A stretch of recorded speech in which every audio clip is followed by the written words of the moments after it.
Hai teman-teman, ketemu lagi di program Triple C, Cerdik Cari Cuan, dan kita masih akan membahas di episode kali ini 5 berita pasar modal.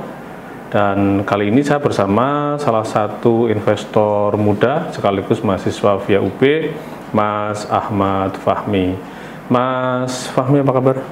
Alhamdulillah, baik Bapak. Ya, kita sudah masuk ke pekan terakhir di Agustus ya. Pekan depan kita sudah masuk ke pekan September. Betul. Dan kelihatannya pasar modal kita kemarin ada berita bagusnya adalah bisa tembus ke 8.000 ya, walaupun sekarang turun lagi ya. Dari 8.000. Nah, kalau kita lihat teman-teman, dunia pasar modal kita juga masih dinamis karena walaupun ekonomi masih lesu gitu ya, dan bisnis itu juga belum sepenuhnya pulih, tetapi beberapa emiten masih tercatat bisa harganya naik ya. Betul. Bisa arah juga ya, berjilid-jilid dan sebagainya. Nah, kita akan langsung mulai teman-teman untuk berita pertama. Mas Fahmi, kita mulai ya, kita mulai hari ini. Jadi yang pertama adalah aku ambil dari emitennews.com, Lahmang Kota alias MTEK terus memboyong saham Surya Citra Media atau SMA. Kali ini perseroan menggulung 230.230,73 juta saham perseroan. Transaksi akumulasi tersebut telah dipatenkan beberapa kali secara bertahap. Transaksi dilakukan dengan harga pelaksanaan di kisaran 226 sampai 248 per lembar saham. Dengan skema harga tersebut, MTEK merogoh dana segar 54,52 miliar rupiah. Efeknya, timbunan saham SCMA di MTEK semakin bertambah, tepatnya menjadi 49,13 miliar lembar saham, setara dengan kepemilikan 66,43%. Dan ini naik ya dari sebelumnya 0,32% di episode sebelum transaksi tabulasi. Nah, kalau Ahmad melihatnya ini gimana? Saya kemarin melihatnya kan ada yang bilang karena MTEK ini mengakumulasi ya, perseroan ini mengakumulasi karena dia mau ngincer Piala Dunia. Kan kelihatannya SCTV itu menjadi pemegang, saya tidak tahu ya, saya belum tahu ya. Bisa jadi mungkin sekarang masih proses gitu ya. Bisa jadi mereka menginginkan hak siar ya untuk Piala Dunia dan sebagainya. Kalau atau ada kabar lain ya, kenapa MTEK ini memborong sahamnya SMA? Kalau dari saya pribadi mungkin melihat hal ini, yang pertama tentu ada konsolidasi bisnis ya dari MTEK sendiri, yang mungkin salah satu pengendali dari SMA, terus kemudian induk usahanya juga dari SMA ini membagikan atau mengubah sedikit portofolionya. Bagaimana bisa dilihat sentimen ke investor yang sampai hari ini pun memberikan implikasi bahwasannya memang harga saham untuk SCMA dan MTEK ini sendiri sudah naik sampai dengan per hari ini pun dalam satu hari ini sudah 17% untuk MTEK, kemudian 14% untuk SCMA. Hal ini pertama karena mungkin ada masih isu, dan mungkin isu ini juga isu yang sudah beredar secara nasional, bahwasanya video.com yang kita ketahui bersama itu salah satunya pengendalinya dari MTEK akan IPO. Akan IPO juga ya, gitu ya. Akan IPO dalam bulan-bulan terakhir ini. Mungkin untuk hal ini harga saham dari SMA sendiri kemudian dari MTEK akan selalu dinaikkan untuk bisa meninggikan sentimen positif ke para investor terhadap anak usaha yang akan IPO-nya ya, persiapan IPO-nya. Persiapan IPO-nya. Dan ini juga menjadi hal yang menarik ya, karena memang platform sekarang kan memang berubah ke arah digital ya. Nah, video ini kan salah satu strategi dari SCMA itu untuk mengantisipasi pergeseran perilaku konsumen kan ya, dari semula melihat televisi secara fisik, mereka melihat televisi melalui mobile ya, melalui mobile, atau mereka dari semula menyaksikan televisi dalam durasi panjang, mereka sekarang mengkonsumsi tayangan televisi itu tapi dalam durasi-durasi yang mereka inginkan itu, atau video on demand itu ya. Jadi misalnya saya hanya ingin lihat sepak bola, ya udah saya lihat sepak bola aja. Saya hanya ingin lihat olahraga, saya hanya ingin lihat sinetron gitu kan ya. Sekarang kan seperti itu tanpa terganggu oleh jam siar ya. Kalau dulu kan kita harus nunggu gitu kan ya. Nunggu kalau misalnya ketinggalan ya sudah tidak bisa lihat lagi kan gitu. Kalau sekarang kan melalui video streaming, kita bisa melihat tayangan sebelumnya atau koleksi yang sebelumnya lagi, atau kita juga bisa melihat itu sewaktu-waktu gitu ya, every time. Tapi kalau yang saya lihat dari berita ini ada satu highlight yang bisa saya sedikit gambarkan juga ke rekan-rekan semuanya. Mungkin di sini ada aksi korporasi dari MTech ini, pembeliannya ini Pak, sistem pembeliannya itu kan sudah tertera di sini itu bahwasannya harga pelaksanaan pembelian ini kisar 226 sampai 248. Bahwasanya memang yang di data ini menunjukkan dari pembelian MTech ini menggunakan sistem piramid. Mungkin para retail kemudian banyak untuk pemula itu belum paham bagaimana membeli saham dengan sistem piramid seperti itu. Seperti ditampilkan di sini, pada saat tanggal 5 sampai tanggal 7 Agustus itu MTech memborong kurang lebih sekitar 45 miliar. Itu dia persentase terbesar karena average di bawah pada saat tanggal 5 sampai dengan tanggal 7 di sekitaran harga 229 sampai 235. Kemudian pada saat tanggal 8 Agustus sampai tanggal 14 melihat sentimen dari pasar adanya kenaikan ini, MTech membeli lagi dengan sisa-sisa pelurunya yang menimbulkan, bisa terlihat di situ average bawahnya dia paling besar pada saat dia menggulung kembali sahamnya, kemudian di average atasnya dia mengecil, dan itu disebut juga sistem piramid. Untuk teman-teman semua mungkin bisa mengenal juga sistem tersebut. Oke, jadi informasi baru lah ya. Jadi wacana baru bahwa ada pola pembelian dengan model piramid gitu ya. Tetapi memang itu untuk pembelian dalam jumlah besar ya. Kalau belinya lotnya kecil-kecil ya nggak bentuk piramid gitu ya. Nggak bentuk piramid ya. Oke, kita lanjut ke berita nomor 2. Nggak kalah menariknya, saya masih punya berita yang menarik. Pertama itu dari grup konglomerasi yang juga sedang banyak dibahas, yaitu adalah Astra International ya. Apalagi kemarin pasca pameran mobil Gias itu ya. Dari PC.com Jakarta, harga saham deretan emiten di bawah konglomerasi grup Astra kompak menanjak pada perdagangan hari ini Jumat 22 bulan 8 tahun 2025. Peningkatan harga saham terjadi di tengah strategi grup Astra yang akan mendongkrak imbal hasil. Berdasarkan data BI, harga saham Astra International atau ASI naik 1,33% ke level 5.700 per lembar saham pada penutupan perdagangan pekan lalu. Harga saham Astra juga telah menanjak 21,54% dalam sebulan perdagangan terakhir.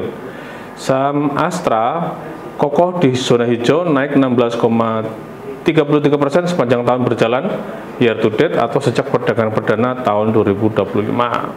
Selain Astra, harga saham yang naik grupnya Astra itu juga adalah sahamnya Astra Autoparts, PT Astra Autopart Tbk atau kode sahamnya Auto, yang itu juga naik 14,95% dalam 1 bulan.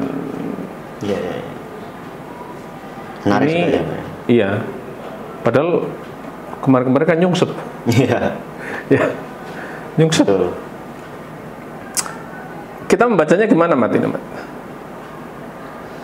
Ya, kalau menurut analisis saya, ASI ini kan cenderung bahasanya memang akhir-akhir belakang ini kan terlalu fokus pada fundamentalis perusahaannya. Kemudian juga pertumbuhan bisnis dan juga mungkin dalam hal kita pemegang saham ini lebih banyak diuntungkan dari dividen.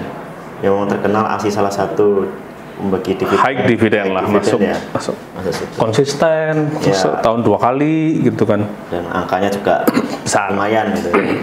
Dan hal ini dividennya masih 8,9 ya, dan ini juga menambah lah pemegang saham bahwasanya kepercayaan itu bisa ditingkatkan lagi semenjak karena ada kinerja keuangan yang makin solid dari imbal dari pertumbuhan bisnisnya, maka dari itu keputusan untuk meninggikan dividen ini bisa menjadi sentimen positif untuk bisa inflow baik dari domestik ataupun foreign, seperti itu.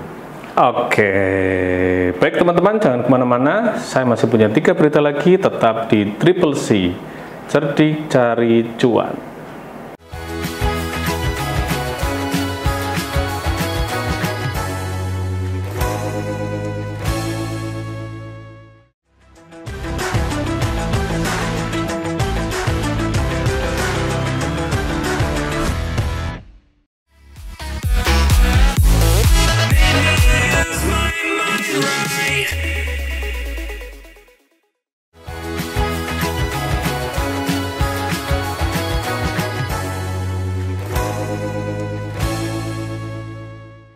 Masih jumpa lagi di Triple C, cerdik cari cuan, dan kita masih membahas 5 berita pasar modal. Nah, kali ini kita akan masuk ke berita nomor 3 ya, Ahmad ya, gitu ya. Nah, ini juga tadi kita sudah bahas sahamnya Astra, terus yang kedua yang pertama itu kita bahas sahamnya MTEK ya. Nah, sekarang kita masuk ke perusahaan listrik, yaitu Cikarang Listrindo atau kode sahamnya Power. Dari emetnews.com diberitakan PT Cikarang Listrindo Tbk dengan kode saham Power resmi mendirikan anak usaha baru melalui entitas terkendali PT Energi Baik Alami atau EBA. Aksi ini ditetapkan dalam akta pendirian nomor 5 tanggal 8 Agustus 2025 yang dibuat di hadapan Notaris Edward Suharjo Wiryo Martani SH MKN. Berdasarkan keterbukaan informasi, Rani Maheswari Mirasa, sekretaris perusahaan Power, pada Jumat 22 Agustus lalu mengatakan bahwa PT Alami Energi Lestari berkedudukan di Jakarta Selatan dengan fokus pada kegiatan kehutanan termasuk aktivitas pendukungnya. Nah, ini jadi dia diproyeksikan sebagai perusahaan energi terbarukan. Nah, ini menarik ya. Jadi kalau menurutmu ini gimana sih? Jadi Power itu kan dia kan memang perusahaan listrik swasta ya, non PLN, dan fokusnya selama ini kan ke kawasan industri Cikarang dan sekitarnya lah, kawasan industri di situ gitu loh. Nah, sekarang kalau Astra itu sudah punya Arco, dia juga sama ya. Astra sudah punya, terus beberapa perusahaan EBT kan juga sekarang ada. Pertamina kan juga ada kan itu, PGEO itu ya. Nah, sekarang Power itu juga mendirikan anak perusahaan yang dia fokus ke EBT. Kalau menurutmu ini kontribusi terhadap kinerja sahamnya Power gimana? Untuk ke Powernya sendiri, ini kan sebetulnya kan sinyal ekspansi, Pak. Sinyal ekspansi dari Power. Biasanya Power yang mungkin tadi Bapak sudah sebutkan juga dikenal untuk penyedia listrik non PLN swasta sebenarnya. Dan per hari ini juga berita ini diterbitkan, anak usaha ini cenderung berbeda dengan induknya yang akan berkegiatan di bidang kehutanan dan aktivitas lainnya, itu memberikan diversifikasi pendapatan Power sendiri. Hal itu mungkin memberikan juga beberapa bisa juga sentimen negatif ataupun sentimen positif yang imbang, karena di sini investor pertama melihatnya secara positif karena ini bukan sinyal ekspansi, dan sinyal negatif karena belum pastiannya bahwasanya nih kok bisa kehutanan mereka untuk ekspansi ke kehutanan ini seperti apa. Sebenarnya untuk kalau di sini disebutkan sebagai sektor energi terbarukan sih. Oh iya. Jadi AEL ya tadi yang kita sebutkan itu dia PT Alami Energi Lestari ini itu difokuskan ke energi terbarukan ya. Ya bisa jadi kan berarti itu penopang mungkin ya.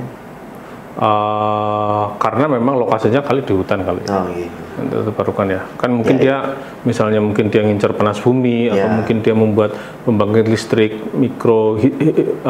pembangkit listrik hidro gitu kan. Itu kan memang lokasinya kan di hutan. Di hutan. Itu mungkin bisa jadi salah satu penopang dari induknya Power tersebut itu. Kalau harga sahamnya hari ini berapa sih? Kalau dilihat dan kita lihat chartnya misalnya 6 bulan terakhir itu bagaimana sih? Kalau per hari ini masih di angka, biasanya dia sekitar 700-an gitu. 710. 710. Iya. Kalau 6 bulan terakhir ini gimana dia? Kalau 6 bulan terakhir ini terlihatnya masih sideways, Pak. Sideways. Ya, dari angka 650 sampai dengan 700 ini masih di naik turun sidewaysnya. Dan Power ini termasuk salah satu emiten yang terkenal dividennya cukup tinggi. Cukup tinggi dia, dividennya cukup tinggi. Rutin bagi dividen dan dividen cukup tinggi gitu ya. Jadi ya sebetulnya ini mungkin bisa jadi kabar bagus juga ya. Artinya kita senang kalau perusahaan-perusahaan energi itu juga mulai mendirikan anak perusahaan di bidang energi terbarukan. Gitu. Walaupun mungkin skalanya masih kecil ya, karena memang regulasinya kan juga di kita belum sepenuhnya mendukung ya. Mendukung. Tapi mungkin juga selaras dengan program dari presiden kita gitu Pak ya, terkait salah satu fokusnya itu EPT, green energy gitu ya. Ya. Mengurangi emisi karbon dan sebagainya. Betul. Oke. Kita masuk ke berita nomor 4. Nah, ini yang juga sedang ramai diperbincangkan. Saya lama-lama tidak membahas sektor ini gitu ya, karena memang tahun-tahun kemarin ya sektor ini sentimennya negatif terus ya, yaitu sektor konstruksi gitu kan ya. Oke, dari Direct Channel diberitakan Adikarya memiliki nilai kontrak baru.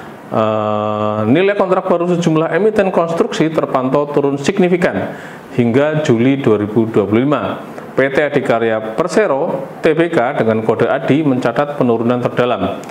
Berdasarkan riset dari Stockbit yang dipublikasikan pada Jumat 22 Agustus, ADI hanya membukukan kontrak baru sebesar 3,8 triliun atau anjlok 68% secara tahunan, setara 14 hingga 15% dari target 2025. Capaian ini jauh tertinggal dibanding periode yang sama tahun lalu yang mampu mencapai 60% target tahunan.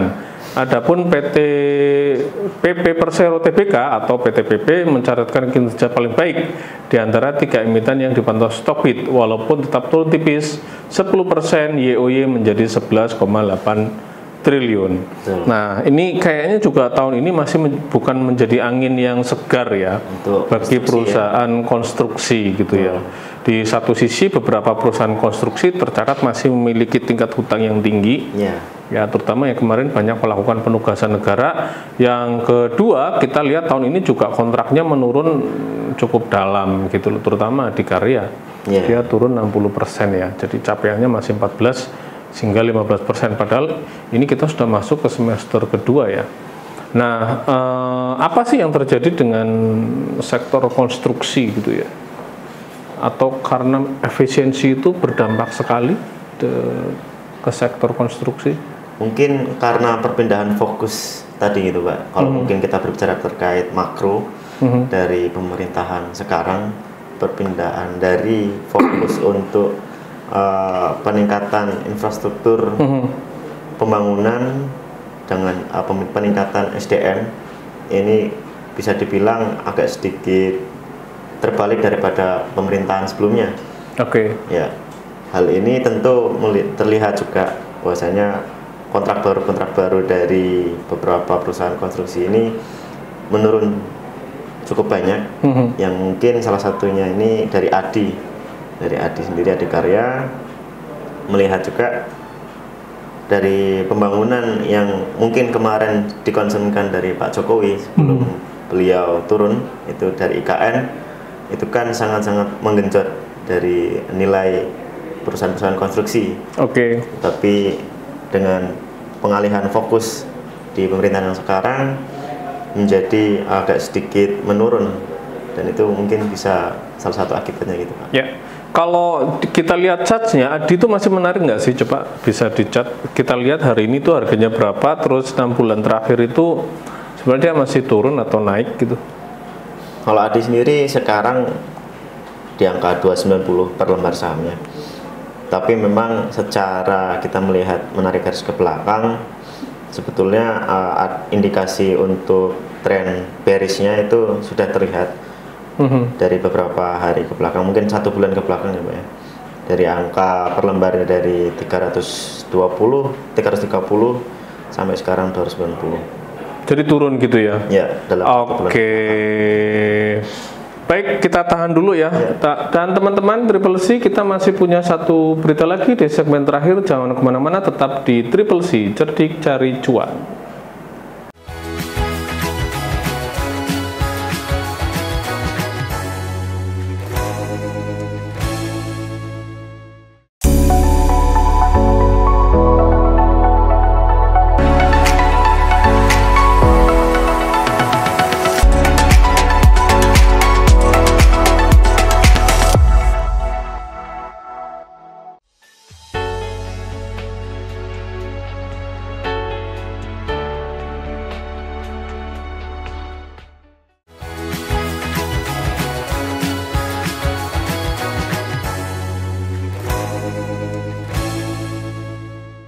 Kembali lagi di Triple C dan kita sekarang masuk ke segmen 3 ya. Kita akan ada satu berita lagi, tapi sebelum ke sana kita mau nyambung lagi nih Mat tadi ya. Tadi kalau misalnya kita lihat ya, kalau misalnya teman-teman mau masuk ke sektor atau mungkin sudah punya ya emiten konstruksi gitu ya, apa yang harus dilakukan? Apakah dia hold atau cut loss, atau memang sektor konstruksi ini masih ada harapan? Untuk per tahun ini mungkin ya Pak ya, sektor konstruksi ini agak sedikit menurun dalam kita bisa melihat, tapi juga bisa berbanding terbalik ketika pada saat suku bunga yang diturunkan oleh BI, kemudian dari The Fed Amerika juga menurunkan, demikian sentimen-sentimen terhadap perusahaan-perusahaan properti itu kan akan sedikit nantinya mengenjot sedikit loh Pak, perusahaan-perusahaan yang di konstruksinya. Masalahnya itu. Banyak perusahaan konstruksi yang ada kan dia tidak mengerjakan proyek perumahan secara kecil-kecil. Iya, betul. Dan sebenarnya proyek infrastruktur yang besar gitu ya. Ya walaupun misalnya pemerintah kan punya program 3 juta rumah ya. Yeah. Tapi kelihatannya itu lebih domain PT, PP dan sebagainya itu ya. Dan kelihatannya sentimen positifnya lebih dominan ke perusahaan properti ya, bukan belum konstruksi. Betul. Walaupun ada janji IKN dilanjutkan, tetapi kelihatannya juga tidak semasif sebelum-sebelumnya. Ya pembangunannya ada, tapi kelihatannya juga tidak semasif yang sebelum-sebelumnya gitu ya. Betul.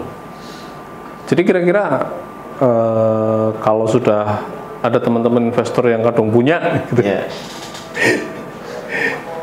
Ya mungkin masih bisa mencari alternatif lainnya dengan perusahaan konstruksi yang membagikan dividen banyak mungkin Pak ya.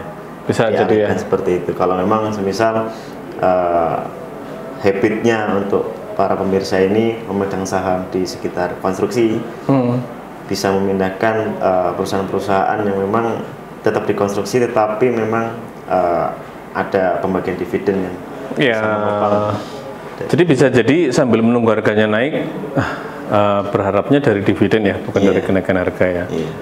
Kalau masih yakin dengan kinerjanya ya silakan average down itu ya, lakukan average down. Kalau enggak, kalau memang sudah mantap ya cut loss kali ya. Ada pilihan lain ya gitu ya. Tantangan sendiri Pak konstruksi sekarang dengan situasi demikian gitu. Secara global ekonomi juga tidak tumbuh terlalu tinggi gitu ya, bahkan di bawah ekspektasi kali ya. Di bawah ekspektasi. Secara politik juga infrastruktur fisik bukan lagi prioritas gitu kan ya, bukan prioritas gitu ya. Betul. Masa perusahaan konstruksi mau bangun SPPG gitu kan kecil banget gitu kan ya, nggak boleh gitu kan gitu. Betul.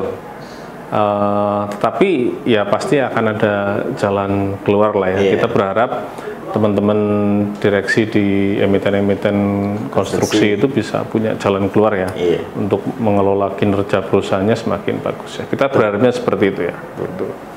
Oke, ya paling tidak pemerintah kan juga concern ke ketahanan pangan ya. Misalnya berarti kan proyek-proyek kayak bendungan kayak apa itu kan masih sangat dibutuhkan ya, termasuk energi terbarukan juga gitu kan, misalnya pembangunan apa ya, konstruksi-konstruksi untuk proyek-proyek EBT itu kelihatannya juga masih menjanjikan gitu ya. Oke, kita masuk berita ke-5 dan ini juga tidak kalah bagus gitu ya. Saya ambilkan dari kontan.co.id, PT Indo Tambang Raya Megah (TBK) atau ITMG telah merealisasikan sejumlah agenda ekspansi sepanjang semester 1 tahun 2025. Direktur ITMG Julius Kurniawan Ghazali mengatakan seluruh pendanaan ekspansi perusahaan didukung oleh posisi perusahaan yang solid sehingga sepenuhnya menggunakan kas internal. Dengan struktur keuangan yang terjaga, ITMG memiliki fleksibilitas untuk membiayai ekspansi tanpa tergantung pada fasilitas eksternal, kata Julius pada kontan Sabtu 23 Agustus lalu. Nah, ini perusahaan kayaknya benar-benar jadi idaman ya. Kondisi kayak gini, kasnya jumbo banget gitu loh. Bahkan dia ekspansi hanya menggunakan dana internal ya. Tanpa harus pinjaman gitu loh, tanpa harus pinjam kredit gitu ya, tanpa harus right issue gitu ya. Nah ini kalau kita lihat tambang ini apakah masih menarik ya ITMG, karena ITMG ini kan tambang ya. Terkhusus mungkin untuk batu bara sendiri, demikian bisa menopang program-program dari EBT sendiri itu Pak. Karena EBT mungkin ada 1-2 yang memang masih membutuhkan untuk pasokan energinya ya dari batu bara, dan dirasa demikian harga batu bara secara global saat ini sedang tinggi. Tapi kalau melihat berita ini, penggunaan kas internal untuk fleksibilitasnya ekspansi atau mungkin peningkatan dari ITMG sendiri itu bisa dipengaruhi juga nanti semisal resiko jangka panjangnya pada saat harga batubara menurun ya secara global. Jadi ini bisa juga dibaca sebagai strategi perusahaan untuk berekspansi tapi dengan lebih hati-hati. Betul. Jadi ketika kondisi pendapatan mereka turun karena harga batu bata turun, mereka juga punya cicilan, gitu kan ya. Mereka tidak punya cicilan kan, nah dikejar-kejar cicilan kan, gitu ya. Jangankan bayar pokoknya ya, bayar bunganya aja berat, gitu kan ya. Nah, bisa dilihat nggak di chart itu sebenarnya ITMG ini 6 bulan terakhir ini pergerakannya bagaimana sih? Sebagai salah satu saham batubara yang besar ya di salah satu yang terbesar di Indonesia. Kalau untuk terakhir ini, kemarin dia baru saja ini Pak membalikkan keadaan dari tren bearish. Sekarang baru akan mulai dari tren bullishnya sendiri dalam 1 bulan terakhir. Di pertanggal kemarin, tanggal belasan sebelum Agustusan mungkin ya, kita melihat memang di sini ITMG sempat menyentuh ininya support bawahnya, kemudian memantul untuk bisa membuat tren bullish yang per hari ini pun masih naik di angka 22.450 ya. Naik 150 poin ya hari ini ya. Naik 150 poin. Kalau kita lihat 6 bulan terakhir, sebetulnya 6 bulan terakhir dia masih turun ya. Turun 9,57%. Turun 2.375 poin. Betul. Kalau kita lihat year to date itu juga masih turun juga ya, 14,23%. Tapi secara umum ya saham batubara memang masih menjanjikan ya terutama ya dividennya ya, karena hampir semua perusahaan batubara ini dividennya gede-gede gitu kan ya, dividennya gede-gede gitu, salah satunya gitu. Dividennya ya salah satunya dan dividennya gede ya, sehingga kelihatannya juga walaupun kondisinya seperti ini masih banyak juga ya investor yang masuk ya. Tapi justru berita ini lebih menambah sentimen positif ke investor, Pak. Ya, karena sekarang kan yang dibutuhkan adalah investasi atau ekspansi yang lebih hati-hati kan, sebetulnya. Lebih hati-hati terutama terhadap penggunaan dana pihak ketiga kan. Sebenarnya kan ke arah sana kan gitu. Supaya tidak menimbulkan memitigasi resiko di kemudian hari kan gitu ya.